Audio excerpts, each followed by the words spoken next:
Perkenalkan, nama saya Dian Ratni Karirhara dengan NIM 2003020193, kelas C semester 1. Program studi Administrasi Bisnis, Fakultas Ilmu Sosial dan Politik, Universitas Nusa Cendana Kupang. Video ini saya buat untuk memenuhi tugas mata kuliah pengantar sosiologi. Perspektif sosiologis.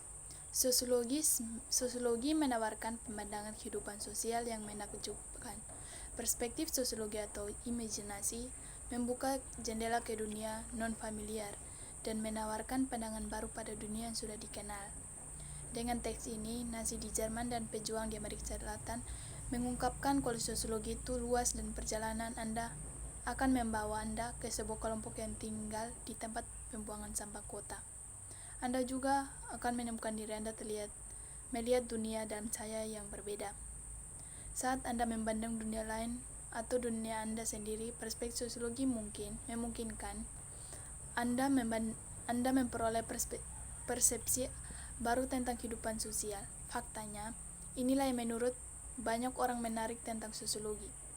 Melihat konteks sosial yang lebih luas, perspektif sosiologis menekankan pada konteks sosial di mana masyarakat hidup. Ini menguji bagaimana konteks ini mempengaruhi kehidupan orang. Inti dari perspektif sosiologis adalah pertanyaan tentang bagaimana kelompok mempengaruhi orang, terutama bagaimana orang dipengaruhi oleh sekelompok orang yang berbagai budaya dan wilayah.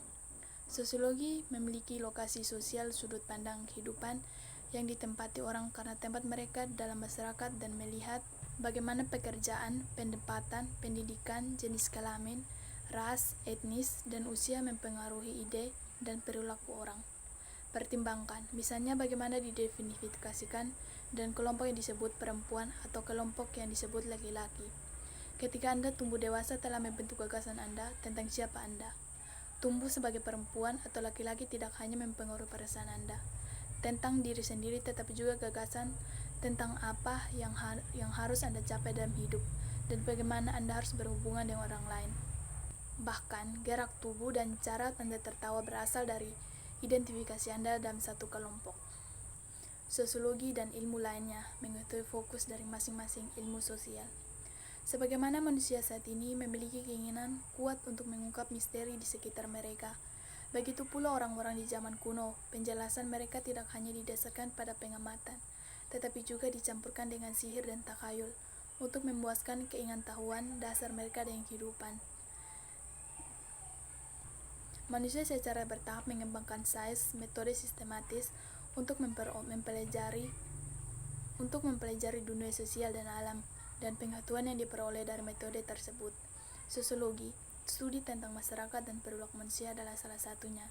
Cara yang berguna untuk membandingkan ilmu ini dan untuk mendapatkan pemahaman yang lebih baik tentang tempat sosiologi adalah dengan membaginya menjadi ilmu alam dan ilmu sosial. Ilmu pengetahuan alam. Ilmu alam adalah disiplin intelektual dan akademis yang dirancang untuk menjelaskan dan memprediksi peristiwa di lingkungan alam kita. Ilmu-ilmu alam dibagi menjadi bidang-bidang penelitian khusus menurut materi pembelajaran seperti biologi dibagi menjadi botani dan zoologi, geologi menjadi mineralogi dan geofisika, kimia menjadi cabang organik dan organiknya, dan fisika menjadi biofisika dan mekanik kuantum. Setiap bidang investigasi memeriksa bagian alam tertentu. Ilmu sosial. Orang juga telah mengembangkan ilmu sosial yang meneliti hubungan manusia. Sama seperti ilmu alam berusaha untuk secara objektif memahami dunia alam. Ilmu sosial berusaha untuk secara objektif memahami dunia sosial, sebagaimana dunia alam mengandung hubungan yang teratur atau sah, yang tidak jelas tetapi harus ditemukan melalui pengamatan yang terkontrol. Demikian pula hubungan yang teratur di dunia manusia atau sosial tidak jelas dan harus diungkapkan melalui berulang pengamatan. Seperti hanya ilmu alam, ilmu sosial dibagi menjadi beberapa bidang khusus berdasarkan materi pelajarannya. Bidang-bidang antropologi, ekonomi, ilmu politik, psikologi, dan sosiologi seperti halnya ilmu alam dibagi lagi menjadi bidang-bidang khusus. Antropologi Antropologi meliputi antropologi budaya dan fisika. Ilmu ekonomi memiliki spesialisasi makro dan mikro. Ilmu politik memiliki teori cabang dan terapan. Psikologi mungkin bersifat klinis atau eksperimental. Antropologi yang secara tradisional berfokus pada masyarakat kesukuan dengan erat kaitnya dengan sosiologi. Tujuan utama antropologi adalah untuk memahami cara hidup masyarakat secara keseluruhan. Budaya mencakup antar kelompok seperti alat seni, senjata, struktur pola yang menentukan bagaimana cara anggotanya berinteraksi satu sama lain, seperti posisi kepemimpinan, ide nilai, cara kepercayaan kelompok mempengaruhi kehidupan anggotanya, dan bentuk komunikasi khusus bahasanya.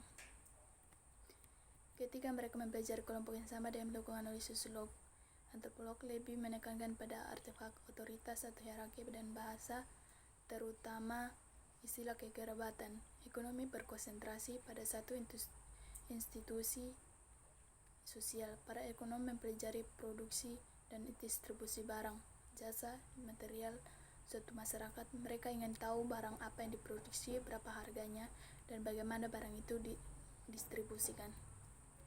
Ilmu politik berfokus pada politik dan pemerintahan.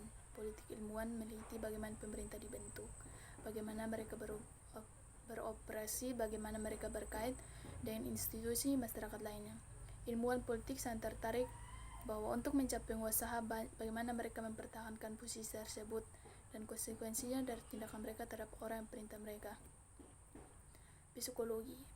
Fokus psikologi adalah pada proses yang terjadi pada diri individu di dalam apa yang mereka sebut organisme terikat kulit. Psikolog eksperimental melakukan penelitian tentang kecerdasan, emosi, persepsi, ingatan, bahkan tidur dan mimpi. Beberapa mempelajari bagaimana kepribadian dibentuk, penyebab serta pengobatan penyakit mental. Psikolog klinis bekerja sebagai terapis, membantu orang menyelesaikan masalah pribadi seperti pemulihan dari penyalahgunaan atau kecanduan obat. Sosiologi tumpang tindih dengan ilmu sosial lainnya, seperti antropolog. Sosiolog juga mempelajari budaya. Mereka juga melakukan penelitian tentang struktur kelompok dan sistem kepercayaan, serta tentang bagaimana orang berkomunikasi satu sama lain. Seperti ekonom, sosiologi melakukan penelitian tentang bagaimana barang dan jasa masyarakat didistribusikan, terutama bagaimana distribusi itu menghasilkan ketimpangan. Seperti ilmu politik, sosiologi mempelajari bagaimana orang mengatur satu sama lain, terutama bagaimana mereka berkuasa mempengaruhi kehidupan masyarakat. Dan seperti psikolog, sosiologi juga mempelajari bagaimana orang menyesuaikan diri dengan kesulitan hidup.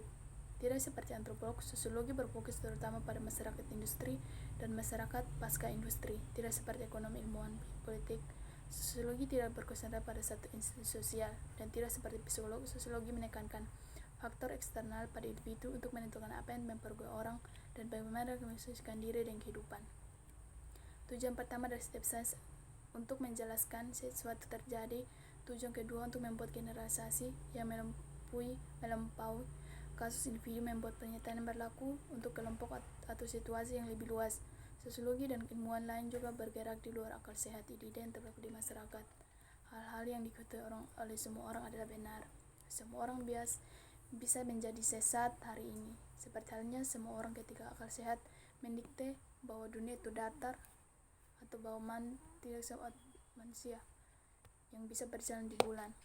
Saat sosiolog melakukan penelitian, mereka menemukan mungkin mengkonfirmasi atau bertentangan dengan pemahaman yang masuk akal tentang kehidupan sosial. Berisiko menjadi seorang sosiologi. Kadang-kadang eksplorasi sosiologi membawa mereka ke sudut yang dengan celah lebih suka tetap belum dijelasi. Karena sosiologi tertarik dengan pemahaman kehidupan sosial, mereka tidak berhenti melakukan penelitian karena orang tidak tertuju atau mereka tidak nyaman tentangnya. Sosiologi menganggap semua bidang kehidupan manusia sebagai jalan yang sah untuk dijelajahi, dan mereka peneliti terhormat dan benar-benar tercela.